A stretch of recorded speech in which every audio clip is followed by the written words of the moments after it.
Is public speaking on your most hated things to do list? Eric shares with me how Toastmasters has helped him, and that experiential learning is not just theory, but that it's baked into the process. He says that the Toastmasters process is designed to help people be their best. So please stick around and enjoy the show.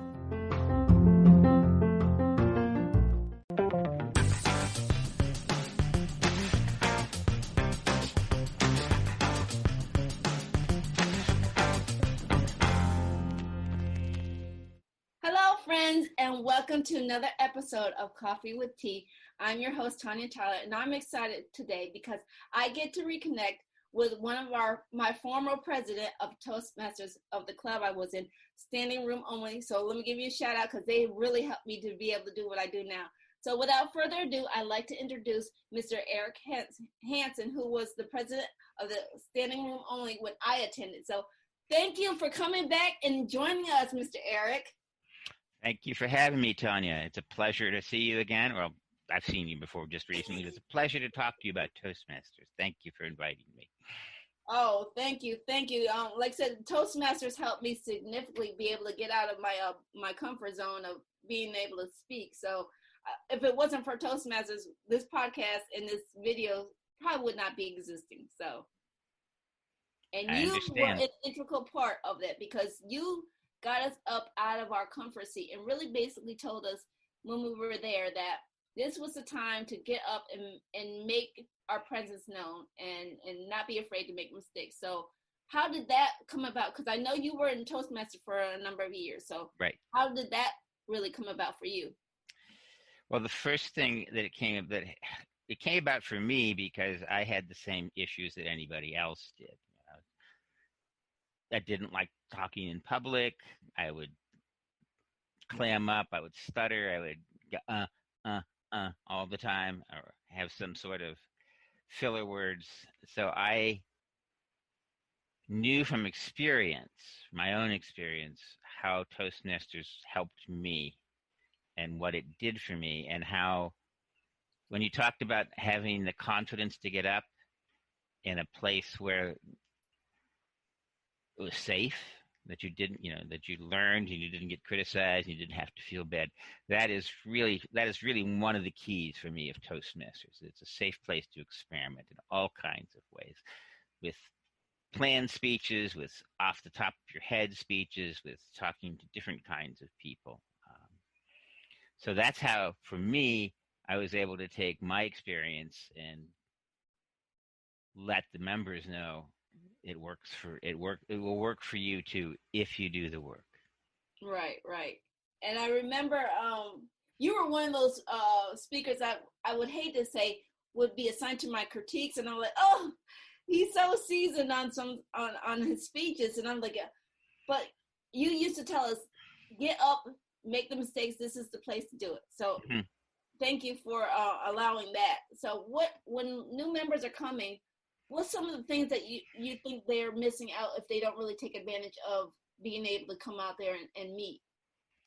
Well, there are a couple of different things come to mind. So the one we've talked about already is just having the comfort and confidence level to get up in a situation and give a presentation, a planned presentation, or talk off the top of your head to somebody. That is also part of Toastmasters. It's maybe not known as much, but the table topics is, as you know, a 1 to 2 minute speech that somebody asks you a question and you give it off the top of your head. Another thing that I find very valuable is that it's a chance to organize, a way to organize your thoughts. If you're giving a presentation, it helped me. I've seen it helped other members organize their thoughts in a way that allows them to tell a coherent story, beginning, middle, or end, something that will attract people and draw them in, that sort of thing. Those are two areas that I'm thinking of. And I just also realized we probably need to tell people a little bit more about what Toastmasters actually is. Yeah. So do you want to go ahead and tell? From my experience? Yeah, go ahead and tell us your For experience. my experience, Toastmasters was when I came in. I was pretty comfortable on the leadership part, which I didn't know they had the two aspects of it. So there is the leadership portion, and then there's the speech portion. So my aspect when I came in, I was really for the public speaking aspect of it. So I didn't really lean towards the leadership where, as you were saying, as I was explaining to you, you were the president, so we Right, get different roles. So how right. how do you really would say dive into more about the Toastmasters and how the leadership end really helps people? Well, they've changed the formatting some, so it no longer has the competent communicator, competent leader books. So there's not the leadership projects as such anymore.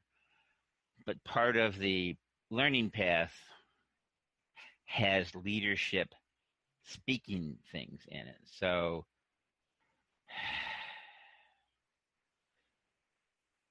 where do I start with it? So, for example, there's a path you can take. I forget what exactly it's called, but it's about leadership. And so your first speech is, or one of your first speeches is how to receive feedback and how to give feedback. So, in that, you're talking about, you're learning for yourself and talking about feedback. How do I get feedback? What's an effective way to give feedback? What's an ineffective way to give feedback? And you're practicing getting and receiving feedback because that's part of the project. So this is one of the things I really like about Toastmasters. It's not just theory. It's not just listen to somebody talk to you about here's how you learn how to get feedback. You get in there and you do it, and you learn by experience, and you get the feedback. And what I like about this new method as well is that they have you do it again. So you would give the same speech again based on the feedback that you got, based on your own feedback. What would you do to change that? So it's a learning process that goes on. I always think I like the term baked in. So it's baked into Toastmasters. Experiential learning is part of the experience. So you're not, if you take advantage of it, you're not just listening to somebody tell you how to give feedback. You are getting up and you're giving feedback. You're getting up and learning how to construct a story, how to draw people in, particularly in table topics. So people, it's like table topics, people will often repeat the question. So, what is the best experience I've ever had? That's not going to draw somebody in. But as you get more experienced with speaking in table topics, you might say, I remember one time I was skydiving and my parachute didn't open. Something like that. So Right. you automatically, that isn't something I've done. That's not something that happened to me. Something I used to think about doing skydiving, but that's not going to happen. So, Right. anyway, that idea of what is an opening that's going to attract people, it's going to draw Right. people in, and there are tools that are mentioned of how you do that and what you have to do in order to learn how to draw people in, how to tell a story, because it's not, well, stories are the ways, and stories can be all kinds of different things. Personal experiences, you can tell a story about somebody else, you can, recite facts, but if you put some anecdote to it, it helps people connect to it. People connect, I think we've talked about this. Right. Setting this up, people connect to people. People want to hear about people. People want to know what I'm thinking, what you're thinking. They want to have a connection to someone, not just somebody citing a bunch of stories and facts. So that is one of the. I think I've covered a bunch of things that are how Toastmasters has helped me.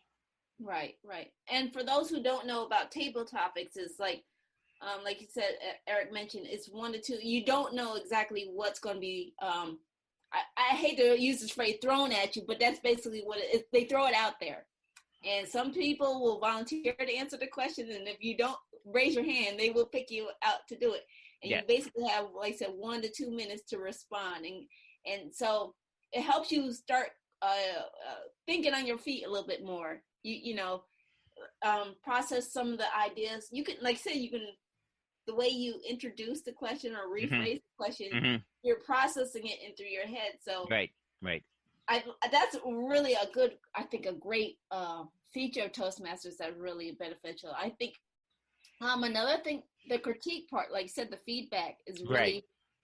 because I think it also changed my thinking of feedback, because people will give you their idea, and it's usually basically to help you improve your speeches, correct?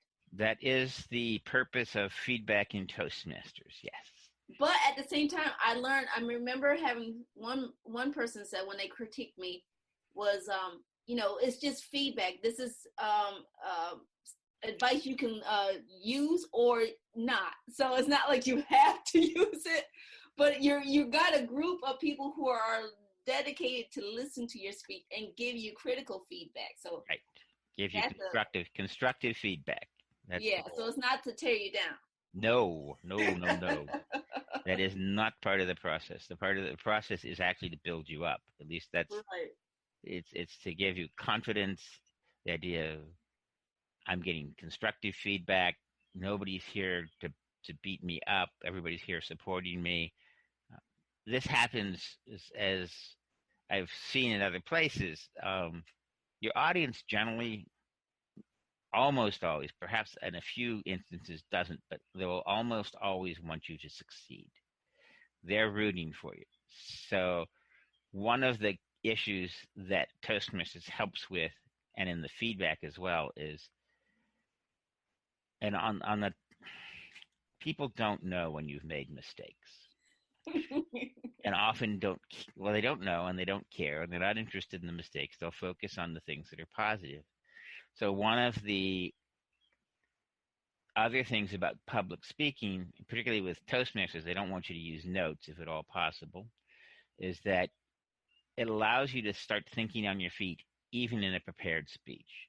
So it's like this happened. Just when I first started Toastmasters, I would write out my speeches and I'd try to memorize them. I'd try to get every line perfectly, every line right, and know what I was going to say next.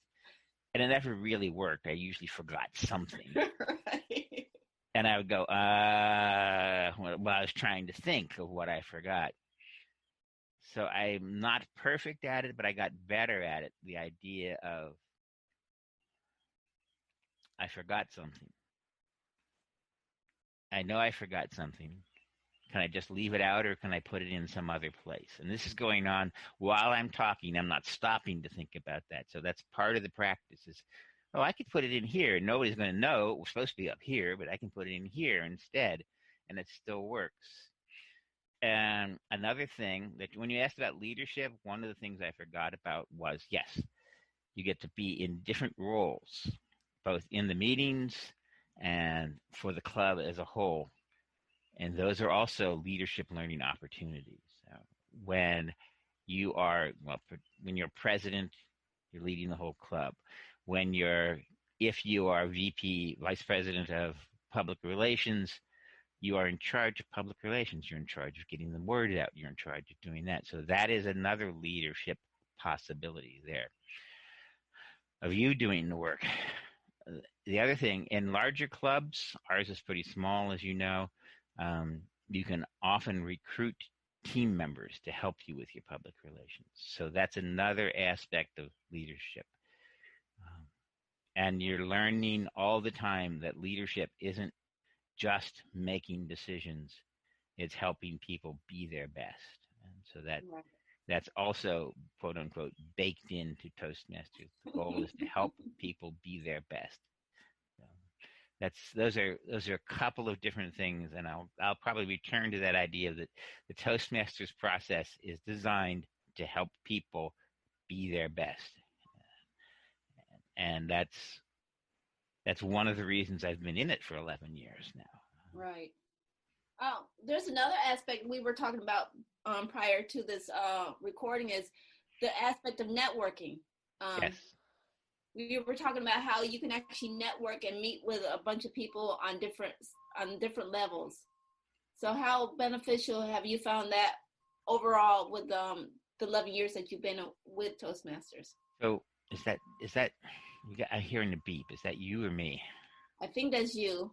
Okay. Do you hear a beep? Yeah, I hear a beep. Might be a truck backing up. I don't know. That's what I'm thinking too. I couldn't tell. I'm sorry to have to interrupt, but it's like, what is that? So now the podcast viewers will also know what it is. So oh yeah, that's okay. So it's not just networking, but it's getting exposed to people who think and view the world differently. We talked when we were talking about is how often people these days find their niche and only hang around with people in that niche. They will, whatever it's political, it's creative, whatever it is, they only get into that small group.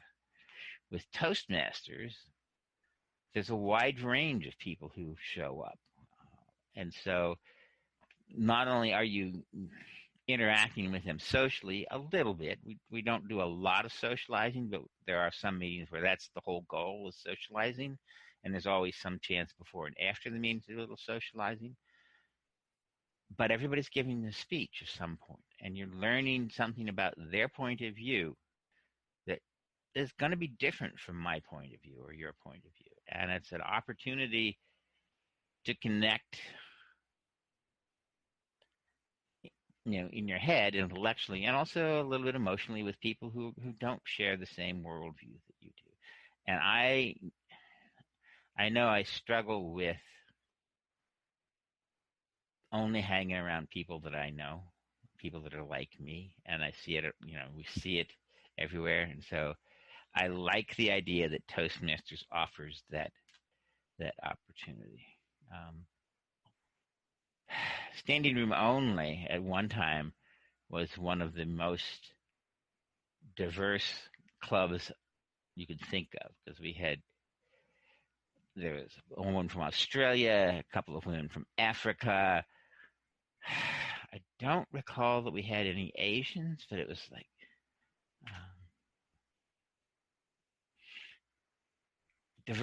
just diversity within the club. It was there.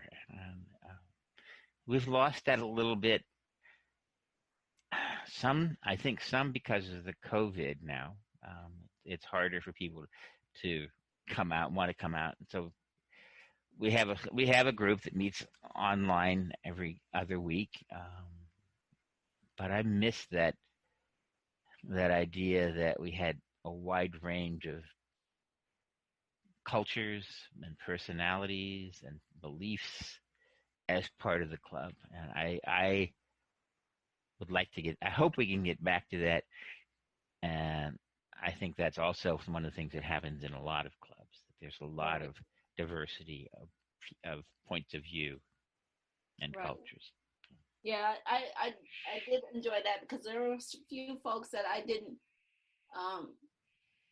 didn't know anything. We had people from India, and that was really interesting. Yes. We had a few folks from India that came in, and that was really fun to connect with them and stuff like that. So yeah, you're true. There's so many diverse people and ideas and beliefs. So it is a safe space. And again, if you're looking to expand your speaking circle, I definitely would say look at a club. Right. There are clubs everywhere. There are. You can find one close to you. All you have to do is Google Toastmasters, and I'm sure you can find a club somewhere. Yep. So, Mr. Eric, what's the one thing you really want to leave the audience with? Well, I am going to say something that you used to say. If you want to get everything out of Toastmasters that you can, you'll never get out of Toastmasters. So that is still part of my thinking, that